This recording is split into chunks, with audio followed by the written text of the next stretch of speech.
खास तौर से भाई दूज और रक्षाबंधन में यह पर्व तो भाई का है, लेकिन उस बेटी को आस अपने बाबुल की होती है, उस बेटी को आस अपने पिता की होती है, उन बूढ़े कदमों की चहलकदमी की आवश्यकता होती है। ये रक्षाबंधन का त्योहार तो भाई और बहन का है, लेकिन बूढ़ा पिता अपना साहस बटोर कर जैसे तैसे अपने गमछे में, अपने अंग वस्त्र में कुछ लपेट कर, कुछ बांध कर अपनी बिटिया के दरवाजे पर पहुंचता है। मेरी बेटी का सर झुकने न पाए इसलिए वो हमेशा आगे पहुंच जाता है। तुम्हारे यहां से कोई कार्ड आ जाए, तुम्हारे यहां से कोई निमंत्रण आ जाए, उसी दिन से वो व्यवस्था में लग जाता है, मेरी बिटिया का सर झुकने न दूंगा मैं मंडप के नीचे। और मंडप के नीचे खड़ी खड़ी बेटी भी अपने रिश्तेदारों के बीच में खड़े होकर उसकी आंखें उसके बाबुल का इंतजार कर रही होती हैं। मेरा पिता आएगा और पूरा पूरा पूरा साधन बनाकर जाएगा। पिता तुम्हारी आन बान सम्मान है, पिता तुम्हारी वो प्रबल शक्ति है जिसके दम पर तुम कुछ भी कर लेते हो। बेटियां सब सुन सकती हैं लेकिन अपने पिता की बुराई नहीं सुन पाती। ससुराल में कोई कुछ भी कह ले, खास बात नहीं, लेकिन जैसे ही कोई बात कह दे कि तुम अपने बाप के घर से क्या लेकर आई हो, ये बात किसी भी बेटी को अच्छी नहीं लगती। बाप का नाम खराब नहीं करते। एक बात और कहूं, संतान तो दोनों बहुत अच्छी हैं, पुत्र और पुत्री, लेकिन बेटियां अक्सर देखा गया है अपने पिता की लाडली होती हैं। बेटे तो माओं के लाडले होते हैं, लेकिन बेटियां अपने पिता की लाडली होती हैं। एक आध अपवाद भी हो सकता है जहां पर पिता अच्छा ना हो, अन्यथा पिता का पूरा ध्यान रखने वाला अगर विश्व में कोई है तो वो उनकी लाडली, उनकी बिटिया होती है। ससुराल जाने के बाद भी उसे पूरा ध्यान है कि मेरे पिता के घर में कोई आवश्यकता होगी तो मैं जरूर जाऊंगी। एक जरा सी सूचना पहुंच जाए तो अपने पति को भी जैसे तैसे लेकर के अपने पिता के घर पहुंच जाती है।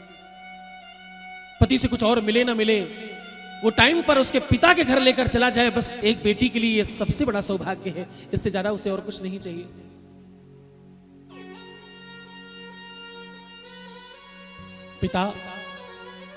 पिता वो बल है, वो ताकत है, वो संयम है जो हर व्यक्ति के जीवन का आदर्श है।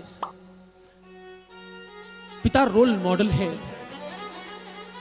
पिता भविष्य है, पिता दोस्त है, पिता मित्र है, पिता तुम्हारे साथ खेलने वाला एकदम तुम्हारा पार्टनर है। हाँ, और पिता तुम्हारे जीवन को चलाए रखने की का अनुशासन है। तुम्हारी मां का सुहाग है और तुम्हारे खिलौनों का साधन है। तुम्हारी अभिलाषाओं की पूर्ति की व्यवस्था है पिता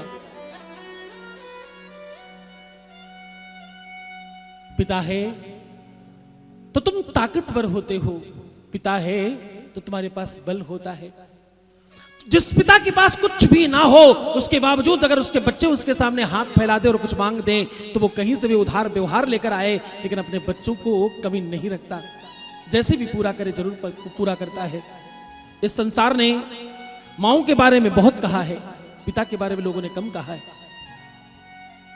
अगर माता धरती तो पिता आसमान होता है, अगर माता धरती है तो पिता आसमान होता है।